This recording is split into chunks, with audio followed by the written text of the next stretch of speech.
Hi friends, how are you? First of all Telugu entrepreneurs channel వ్యూయర్స్కి welcome friends. ఈరోజు నేను చెప్పదలుచుకున్న topic English at work place part 3 friends. దీని మీద part 1 part 2 కూడా చేశాను. లింక్ డిస్క్రిప్షన్లో ఇస్తాను, మీరు చూడండి. మీరు చాలా నేర్చుకోవచ్చు. ఓకే, ఇంకా బ్యాక్ టు టాపిక్ వెళ్తే first word power restored friends. ఎప్పుడన్నా మీరు వర్క్ ఫ్రమ్ హోమ్ చేస్తున్నప్పుడు ఒకవేళ మీ ఇంట్లో కరెంటు పోతే జస్ట్ మీరు power cut at my place అని చెప్తారు. కానీ పవర్ తిరిగి వచ్చినప్పుడు మాత్రం మీరు పవర్ కేమ్ అనేదో మెసేజ్ పెడతారు. దానికన్నా పవర్ రీస్టోర్డ్ అని పెట్టండి ఫ్రెండ్స్. మీకు ఒక మంచి ఇది ఉంటుంది, మీకు మంచి మెసేజ్ పెట్టారని అనుకుంటారు అందరూ. Okay, next powerful friends. మనం ఇన్ జనరల్గా ఫ్రెండ్స్తో పాలిటిక్స్ మాట్లాడేటప్పుడు Modi is a powerful person అని చెప్తుంటాం. అక్కడ పవర్ఫుల్ అనడం కన్నా కూడా పవర్ఫుల్ అని చెప్తే కొద్దిగా అట్రాక్టివ్గా ఉంటుంది ఫ్రెండ్స్. ఓ సైలెంట్ అక్కడ. Okay, next wind up friends. అంటే మనం ఏదన్నా మీటింగ్లో ఉన్నప్పుడు ఇంకా మీటింగ్ ఎండ్ అవుతుంది అనుకున్నప్పుడు can we close the call అని అనడం కన్నా can we wind up the call అంటే చాలా చాలా బాగుంటుంది friends. Okay, and next shall we friends.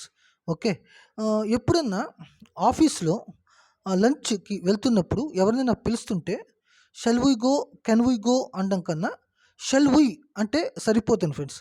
Shell we అంటే మనం పోదామా అని అర్థం అది. Okay, next follow up friends.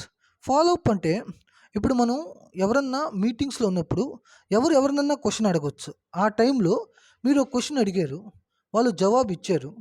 Next క్వశ్చన్కి అడిగేటప్పుడు ఐ హ్యావ్ సెకండ్ క్వశ్చన్ అనడం కన్నా I have a follow up question అని చెప్తే ఇంకా చాలా అట్రాక్టివ్గా ఉంటుంది friends. Okay, and work friends. ఇప్పుడు వర్క్ ఎవరన్నా మనం వర్క్లో ఉన్నప్పుడు మనల్ని బ్రేక్ పిలుస్తుంటే ఐ హ్యావ్ వర్క్ అని చెప్పడం better friends. Work, I have work అనడం కన్నా వర్క్ కాదు వర్క్, అక్కడ కూడా O silent. Okay, next impact friends.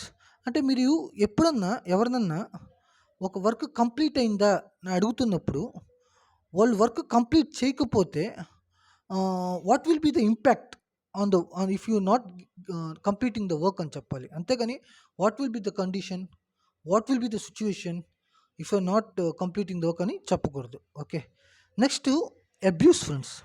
ఎవరన్నా కొలీగ్స్ మిమ్మల్ని తిడుతుంటే మీరు మేనేజర్స్కి కంప్లైంట్ ఎలా చేయాలంటే he's using bad words, he's dishonest with the work అని చెప్పడం కన్నా హీఈస్ అబ్యూజింగ్ మీ అంటే సరిపోతుంది ఫ్రెండ్స్. మేనేజర్స్ వాళ్ళ మీద డిసిప్లినరీ యాక్షన్స్ తీసుకుంటారు. Okay, next Amazon friends. ఎప్పుడైనా మనం ఫ్రెండ్స్తో మాట్లాడేటప్పుడు I have ordered in Amazon అని చెప్పాలి, కానీ అమెజాన్ అని చెప్పకూడదు. అక్కడ అమెజాన్ అని కాదు, అమెజాన్. అది కొద్దిగా మీకు బాగా అట్రాక్టివ్గా ఉంటుంది word. Next ఆర్కిల్ friends.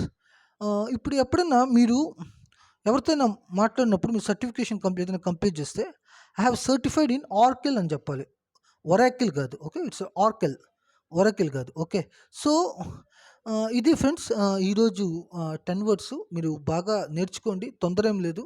Step by step బాగా నేర్చుకోండి. అండ్ ఇంతకు చెప్పినట్టుగా నేను లింకులో పార్ట్ 1 పార్ట్ 2 ఇస్తాను, అది కూడా చూడండి, మీకు బాగా ఉంటుంది. ఓకే ఫ్రెండ్స్, నెక్స్ట్ వీడియోతో మళ్ళీ కలుస్తాను.